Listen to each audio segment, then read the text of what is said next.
Hello, and welcome back to Easylish, the podcast where we make English practice clear, simple, and actually fun. I'm Mia, one of your hosts. And I'm Tom. Today we've got a really interesting episode lined up. Let me ask you this. Have you ever thought how on earth do I practice speaking English if I don't have anyone to talk with? If that's been on your mind, you're in the right place. Exactly, Tom.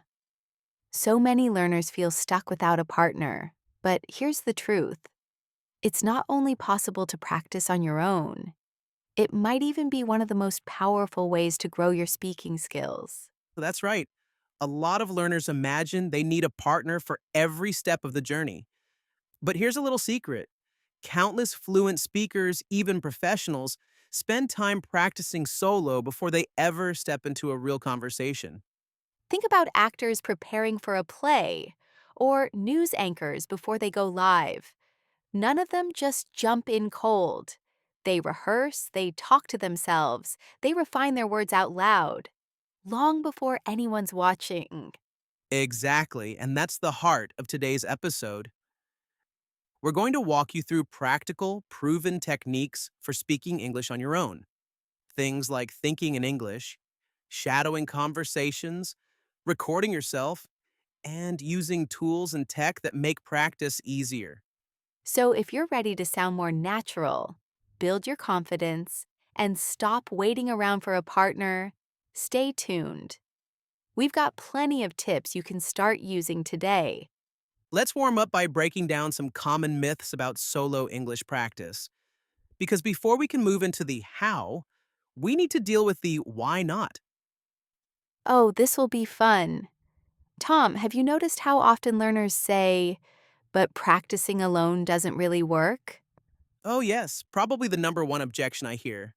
And honestly, it's just not true. Exactly. So here's what we'll do. Let's take three of the biggest myths about practicing alone and show why they're completely wrong. Myth number one, speaking by myself is pointless. People think if there isn't another person listening, it won't help. But Mia, is that really the case? Not at all.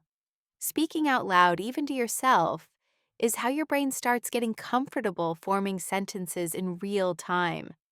The more you do it, the less hesitation you'll feel. Well, that's such a good comparison. Athletes don't just play matches, they spend hours training on their own.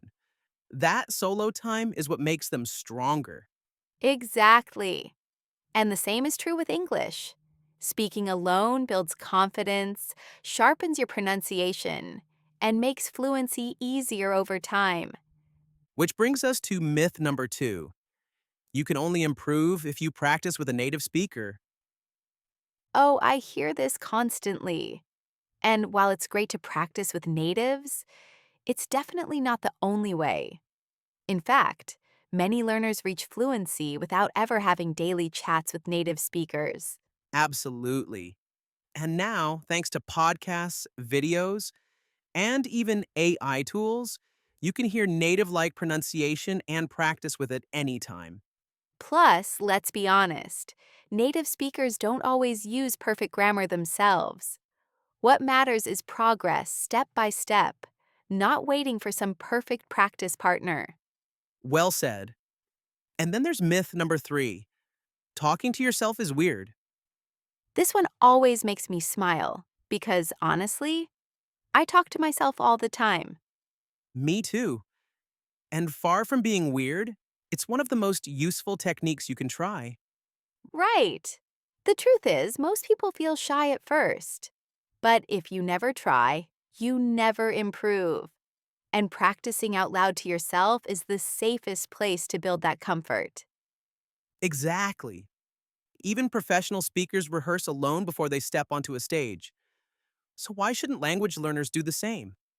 So, for everyone listening, don't be embarrassed to talk to yourself in English. It's not silly, it's smart. Now that we've cleared away those myths, let's dive into actual strategies. And first up is one of my absolute favorites, thinking in English. Yes, this one really changes the game. Many people don't realize that fluency begins in the mind.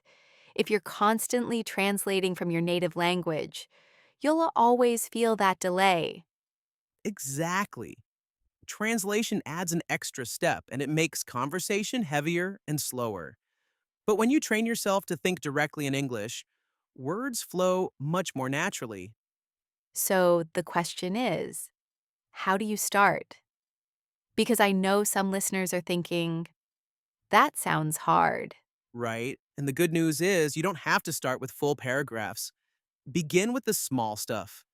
Describe what's happening around you. For example, if you're making breakfast, say, I'm boiling water. I'm making coffee. I'll add sugar. It may seem simple, but it's powerful. Exactly. And once you're outside, do the same thing. The sun is bright, the street is busy, the dog is barking. Another trick I love is planning your day in English. You can think, at 10 o'clock I'll study. After that, I'll head to the gym. Later, I'll meet my friend for coffee. It's like giving yourself a little English diary inside your head. And the more you do it, the more natural it feels. But Mia, what if someone really struggles to keep their thoughts in English? Great question. If full sentences feel too heavy, start with keywords. Coffee, hot, morning, delicious. Over time, your brain will start to fill in the grammar automatically. That's such a good point. Another tip, try replacing your first language labels with English words directly. If you see an apple, don't think of the word in your native language. Go straight to apple. Exactly. It's all about building that direct connection in your brain. And once you get used to it, you'll be amazed at how much faster and smoother your speaking becomes. Here's another little challenge for you. Set a daily goal to think in English for at least 5 minutes. It might not sound like much, but it adds up. And if you keep stretching that time little by little, it won't just be practice anymore. It'll turn into a habit. I love that idea. 5 minutes is something anyone can do. So, for everyone listening, why not try it today? Even if it's just a few minutes while you're brushing your teeth or making dinner. Switch your thoughts to English. Exactly. It's such a simple step, but the effect is huge. And speaking of powerful steps, let's move into another technique that can completely transform the way you sound in English: shadowing. Yes, this is one of my favorites. If you've never tried it before, don't worry. We'll explain everything. Mia, what do you think about shadowing? Oh, I think it's fantastic. It's one of the fastest ways to polish your pronunciation, rhythm, and overall fluency. It's like giving your mouth and brain a workout at the same time. That's a great way to put it. For anyone new to the idea, shadowing means you listen to a native speaker and immediately repeat what they're saying, almost like you're their echo or their shadow. Exactly. You don't pause to translate. You don't stop to think. You just copy the speaker's words, rhythm, and even their emotion as closely as possible. So, where do you start? Step 1, pick the right material. Go for something short, clear, and natural. That could be a podcast like ours, a YouTube video, or even a short clip from your favorite movie. And don't start with an hour-long lecture. Keep it short at first, maybe 10 or 20 seconds. Play it, listen closely, then repeat right after the speaker. The key isn't perfect understanding, the goal is to copy how it sounds pronunciation, tone, speed, rhythm. A great tip is to use subtitles the first time. Read along as you repeat, then try again without them, so you're really focusing on the sound. So, Mia, why do you think shadowing works so well? Because it pushes you to use English the way it's actually spoken. You're not memorizing grammar rules. You're training your brain to react in English. It's the closest thing to muscle memory for language. Yes, it's like learning a song. The more you sing along, the easier it becomes. With English, once your mouth and brain get used to the flow, it starts feeling automatic. But of course, learners can run into mistakes. Tom, what's one you've seen? A big one is choosing audio that's way too fast. If you're just starting, pick something slower, then build up to faster clips. Absolutely. Another mistake is expecting perfection right away. You won't match every single word at first, and that's okay. Keep at it. And one more, whispering or mumbling. You've got to speak out loud. That's where the real improvement happens, when your mouth gets used to producing the sounds. Such important advice. So if you're listening right now, give shadowing a try. Find a short clip, repeat after the speaker, and forget about mistakes. Over time, you'll be surprised how natural you start to sound. And we're not done yet. Coming up, another technique that takes solo practice to the next level: self recording and giving yourself feedback. But before that, let's talk about one of the simplest and most powerful habits: speaking out loud. Yes, so many learners keep everything in their heads, but if you never let the words leave your mouth, your speaking muscles never get trained. Think of it like exercise. You don't get stronger by just thinking about lifting weights. You've got to actually do it. Speaking works the same way. Let's break it down into three easy ways: describing things, telling stories, and role playing conversations. First, describing things. Super easy. Look around and say what you see. For example, there's a wooden desk in front of me. My laptop is open. My phone is next to it. And you can do this anywhere: on the bus, in a cafe, or even while cooking dinner. I'm cutting vegetables. The pan is hot. The food smells good. The second technique is storytelling. This one's a favorite of mine because it gets you thinking in full sentences. Right. You can retell something that happened today, share a childhood memory, or even invent a little story. No pressure, no audience. Just you practicing freely.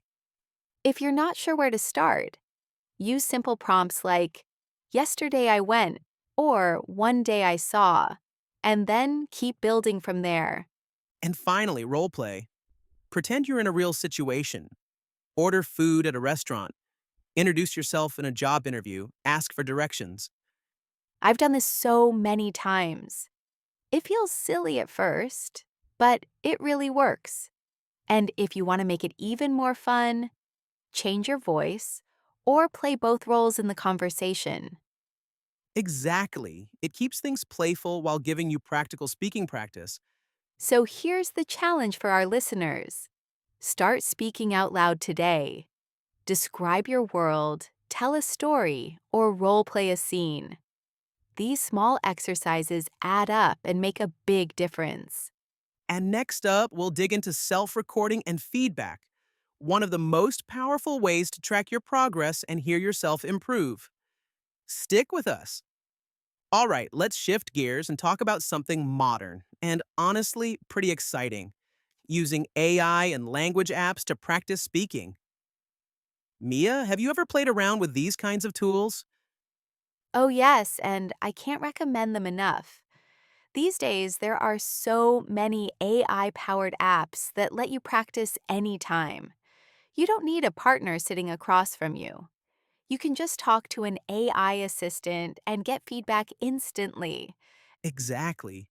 Apps like ChatGPT, Elsa Speak, or Speak English with AI can simulate real conversations. They're not just about casual chat either. They can help you polish your pronunciation, clean up your sentence structure, and even boost your fluency. And here's the part I love: some of these apps actually give you feedback. They'll point out if a sound is off and suggest better ways to pronounce it. It's kind of like having a personal tutor in your pocket, ready to go 24/7. That's such a good way to put it. But how should someone actually use these tools to get the most out of them? First step: set a goal. Don't just wander in and out of the app. Say to yourself, "I'll do 10 minutes of speaking practice today." Use that time to have a short conversation or repeat sentences out loud. And here's another tip: don't just type, actually speak into the app. The more you physically say the words, the more your confidence grows. Absolutely. And keep it fresh. Switch up your conversation topics. One day talk about food, the next day travel, the next your hobbies. It stretches your vocabulary and keeps things interesting. So, for everyone listening, if you're practicing solo, AI tools and language apps are such a powerful way to push yourself forward. Just open one up, start talking, and make it part of your daily routine. Exactly. And speaking of daily practice, let's move into another technique that really helps you hear your progress: recording yourself. Yes, this one is underrated but so effective. Mia, do you think recording yourself is worth it? Oh, absolutely. A lot of learners never actually hear how they sound. But once you hit record and listen back, you notice details, pronunciation, fluency, hesitation that you'd never catch in the moment. So true. It feels awkward at first, but it's one of the most eye opening habits. You suddenly hear, oh, that word sounded strange, or wow, I actually spoke smoothly there. And it's super simple to start. Just pick a topic, your day, your favorite movie, even reading a page from a book. Record it on your phone or any app, and speak as naturally as if you're having a chat with someone. Then listen back and ask yourself, was I clear? Did I pause too much? Did I pronounce that word correctly?